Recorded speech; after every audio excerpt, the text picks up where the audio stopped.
Coba lihat orang Arab kalau ibu pergi umroh. Coba lihat umumnya orang Arab. Jalan, berdiri langsung Allahu Akbar. Iya toh? Kalau kita kan lama dulu ibu. Loading.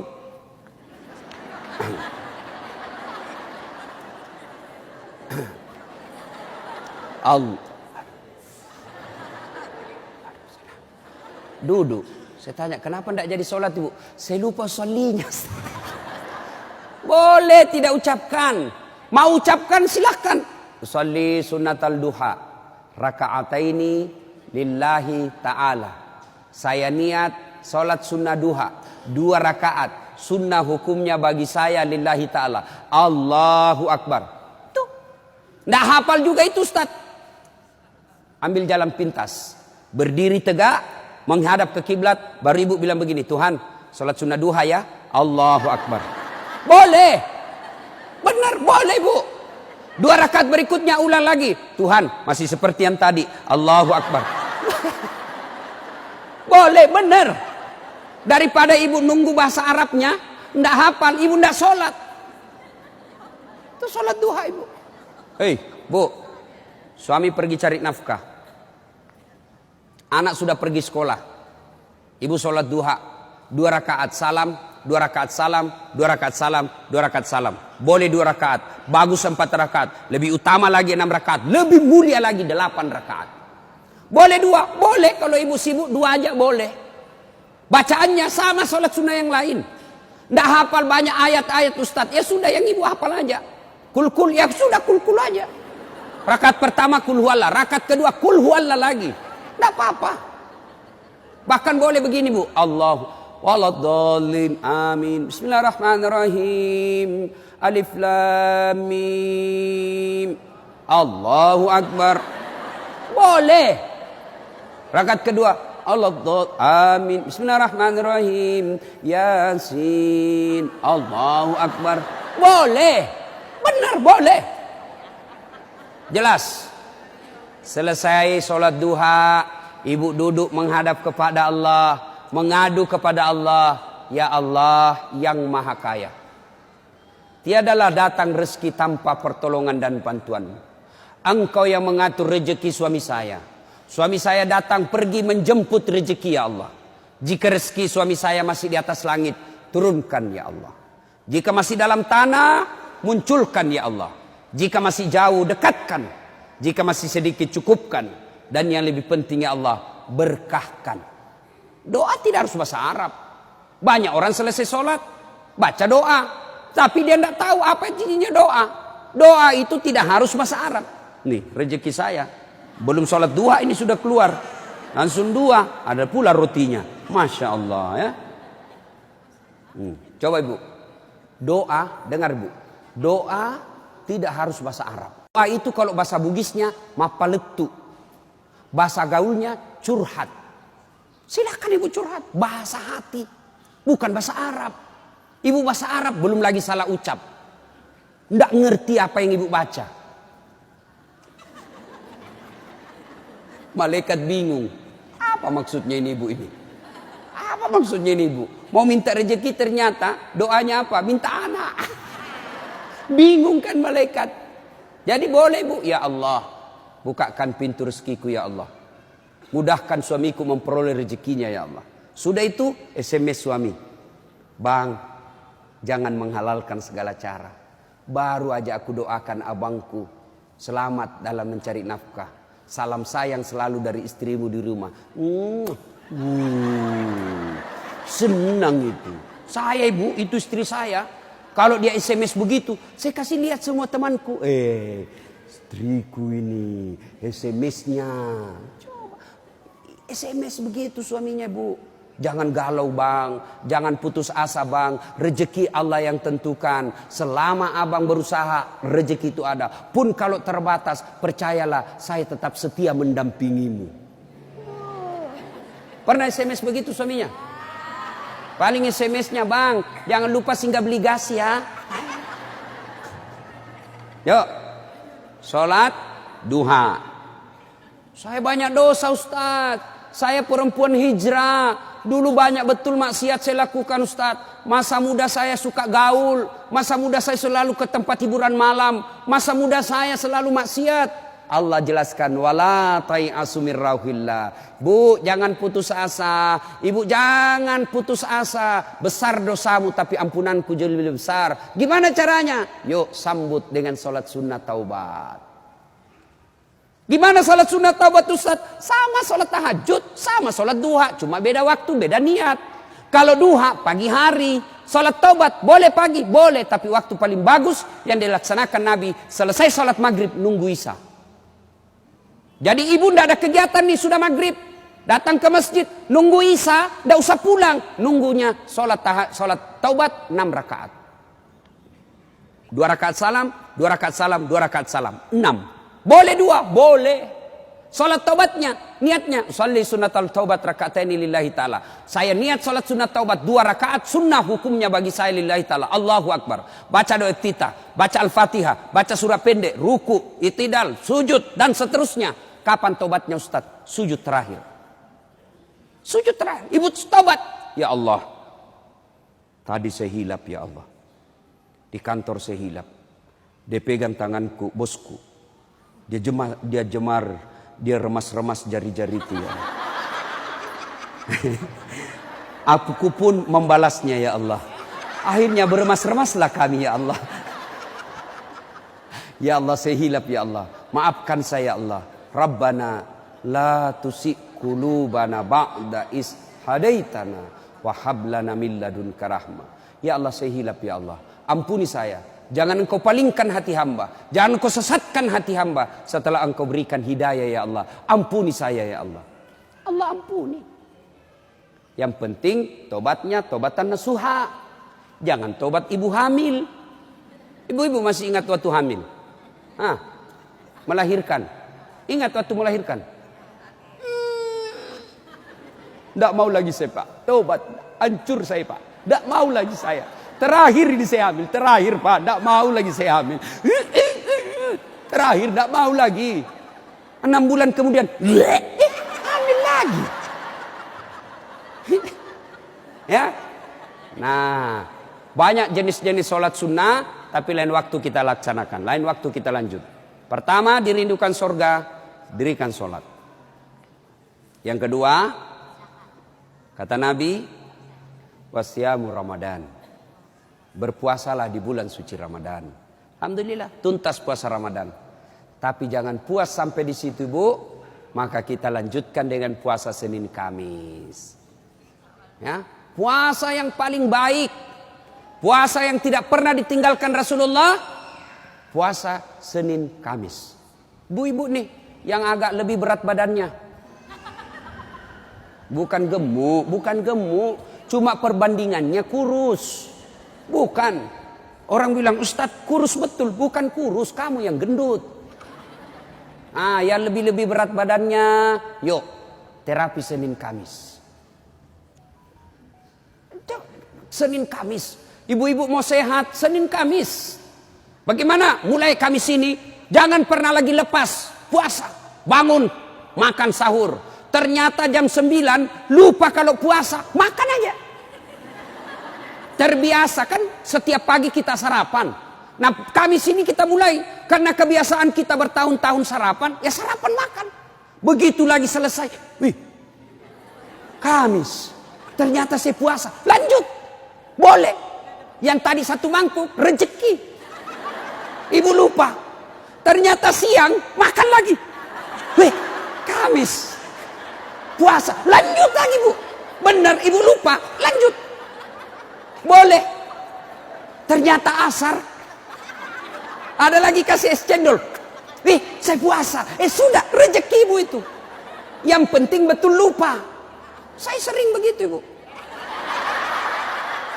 Lanjut. Karena saya lupa. Orang lupa tidak kena hukum.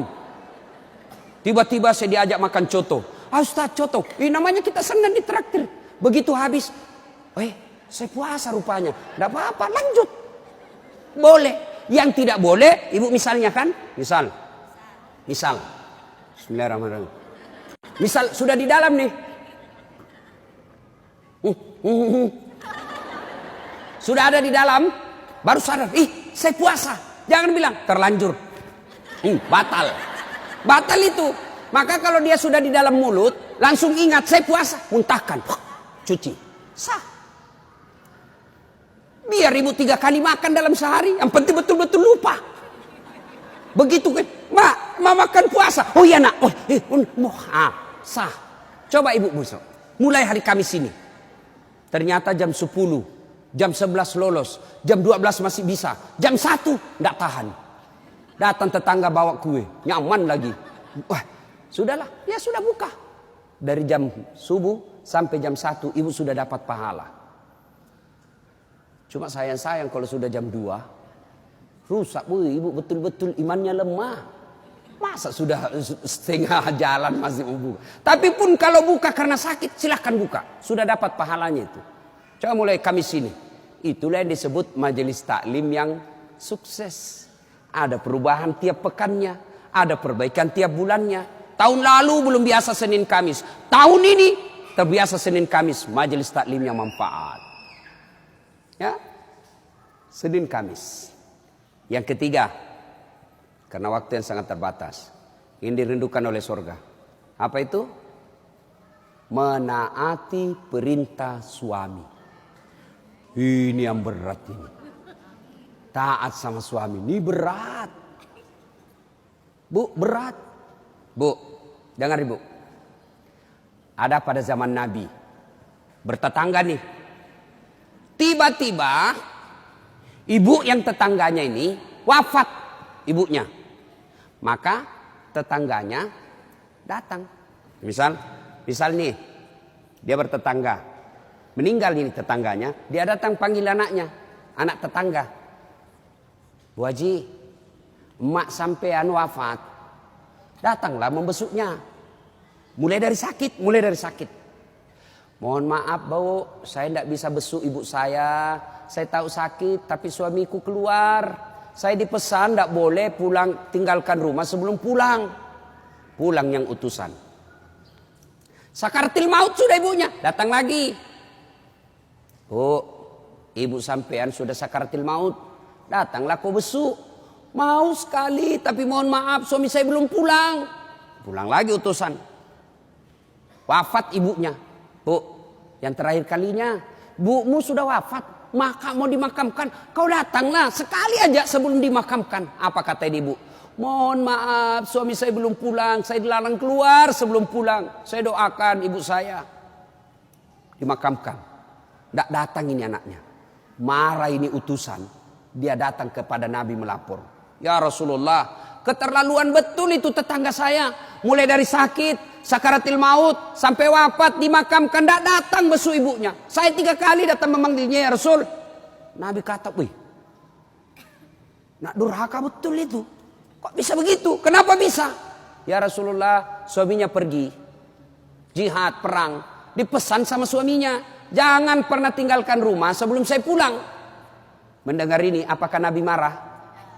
Subhanallah, dengar ibu. Subhanallah.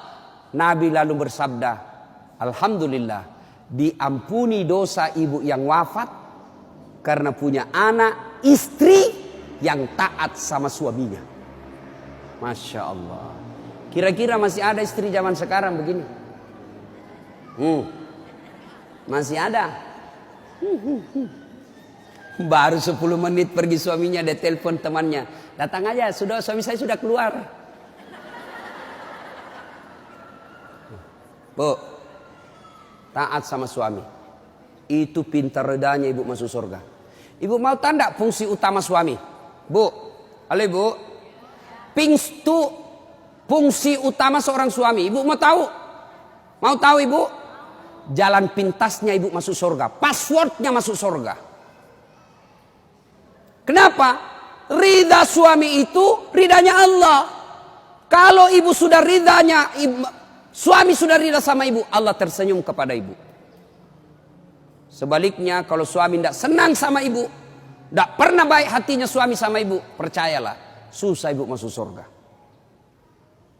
Betul, ridhanya Allah itu tergantung ridha suami. Kenapa bisa Ustaz? Karena kami ini suami yang nanggung ibu dunia akhirat. Ibu kira enak jadi suami? Dipikir bagaimana supaya kita bisa beli mobil, ibu bisa ndak kena matahari jalan. Kami pikir suami bagaimana supaya ibu bisa pakai baju baru tiap bulan supaya saudaramu ndak menghina kamu. Dipikir bagaimana supaya suami istri saya pakai emas, berlian supaya tetangganya ndak menghina dia. Itu dipikir semua oleh suaminya. Mana ibu pernah pikir bagaimana supaya saya belikan suamiku berlian? Pernah ibu? Ayo. Bukan cuma di dunia, di akhirat pun ibu ditanggung oleh suami. Beruntunglah wanita Islam. Wanita Islam itu sebelum diperiksa semua amal-amalnya, sebelum diperiksa puasanya, diperiksa hajinya, ada 4 laki-laki yang harus menanggung dia. 4 laki-laki yang harus menanggung ibu. Siapa? 1, orang tua, bapak. 2, suami. 3, anak laki-laki. 4, saudara laki-laki. Ini 4 yang bertanggung jawab terhadap ibu. Kenapa itu perempuan dia pakai jilbab? Ditanya suaminya, ditanya bapaknya, ditanya anak laki-lakinya, ditanya saudara laki-lakinya. Ternyata ini 4 laki-laki yang tidak beres, maka ibu bebas tugas. Itu enaknya jadi perempuan Islam. Beda kami laki-laki.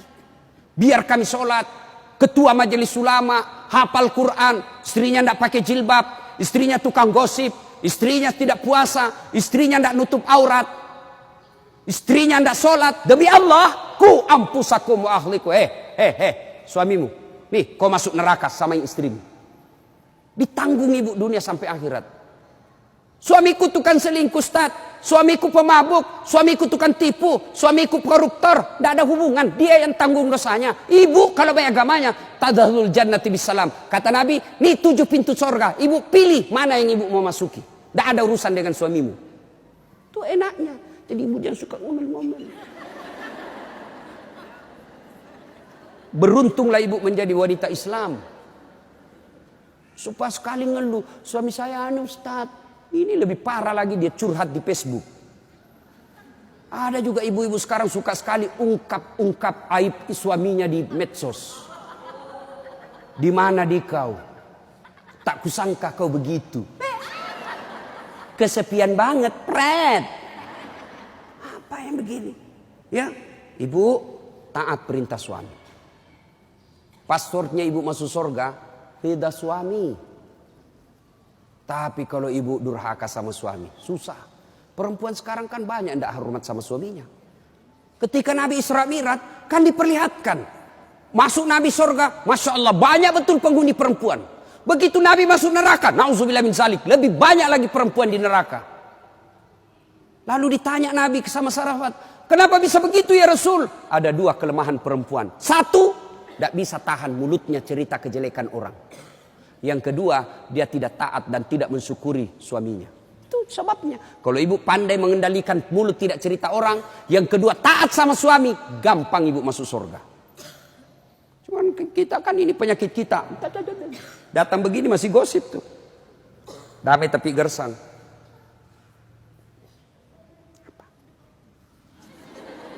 Apa? Apa sih? Enggak tahu bertanya dong. Saya pun digosip. Begitu saya lewat, itu juga bajunya waktu di TV One. Ada urusan. Nenek ibu nih.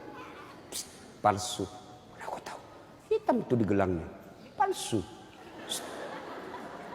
Palsu lipstiknya. Kenapa kau tahu? Tuh melengket di giginya. Semua dia habis dosanya. Ibu, 1, sholat. 2, puasa. 3, taati suami. 4, jaga harga diri. Jaga harga diri. Bagaimana menjaga harga diri seorang perempuan? Bermula dari pakaian. Ibu-ibu jangan lagi pakai jilbab apa itu? Untung sekarang kan ada istilah jilbab syar'i. Dulu kan ada ibu-ibu pakai jilbab tapi ketat. Celananya ketat, bajunya ketat. Akhirnya apa? Jalan seperti orang di kampungku bilang buras. Tahu buras ibu? Lontong. lontong. Coba lontong kalau dibuka kan masih ada kentara itu anunya, bekas-bekas ikatannya. Bu, wanita soleha, istri yang baik, pakaiannya tidak seperti itu. Salah satu menjaga harga diri, tidak pernah keluar tanpa izin suaminya. Kan biasa ibu-ibu keberatan, kok suami lagi? Tapi ingat ibu, ridanya anak ada sama ibu. Allah itu maha adil. Bu mau masuk surga, bakti sama suami. Suami mau masuk surga, bakti sama ibu. Itu putar aja. Jangan lagi ada yang cemburu. Ustaz, saya serumah mertua saya. Kenapa ya suami saya perhatian betul sama mamanya? Sudah punya anak yang lain. Kok suami saya terus dibebani, beli ini, minta sama suami. Saya bilang, bu sadar dong bu. Bersyukur suamimu begitu. Mudah-mudahan nanti anakmu pun sudah menikah dengan wanita lain. Dia masih memperlakukan kau seperti ibunya sekarang. Jangan malah sentimen. Suami saya begini, suami saya begini. Ibu berapa tahun sama suami? Baru 25 tahun. Itu ibunya dari perutnya. Saya heran kalau ada perempuan cemburu sama mertuanya. Tak sadar. Gimana nanti kalau ibu punya mantu yang juga kurang ajar? Mau? Maka saya bilang sama istri saya, boleh kau maki-maki saya, boleh kau hina saya, boleh kau lempar kepalaku, yang penting tidak kena. Satu yang tidak boleh, jangan kau lukai perasaan ibu saya. Begitu ibu saya luka perasaannya, kau pembuat sial, keluar kau dari rumah. Tidak ada toleransi. Begitu mestinya kita jadi istri. Kalau ibu-ibu masih susah hidupnya, koreksi aja deh, barangkali durhaka sama mertua. Nah, bagaimana mengabdi kepada orang tua, bagaimana mengurus anak, insya Allah lain waktu dan kesempatan kita akan lanjutkan. Akhirnya kita simpulkan, wanita yang ingin dirindukan surga, 1, pelihara sholat. 2, 3, taat pada perintah suami selama perintah itu tidak melanggar agama. Yang keempat, jaga harga diri. Insya Allah kalau ini kita lakukan, maka Nabi jelaskan, silakan masuk surga, tadkhulul jannati bisalam. Silakan masuk surga dari pintu mana yang ibu mau suka. Subhanallah. Inilah tausiah kita, mudah-mudahan ada manfaat. Terima kasih Ibu Li yang berkomunikasi kepada saya selama ini. Mohon maaf jika selama ini ada komunikasi yang tidak berkenan, dan terima kasih sehingga saya punya ladang amal untuk datang di tempat ini. Mudah-mudahan ada manfaat.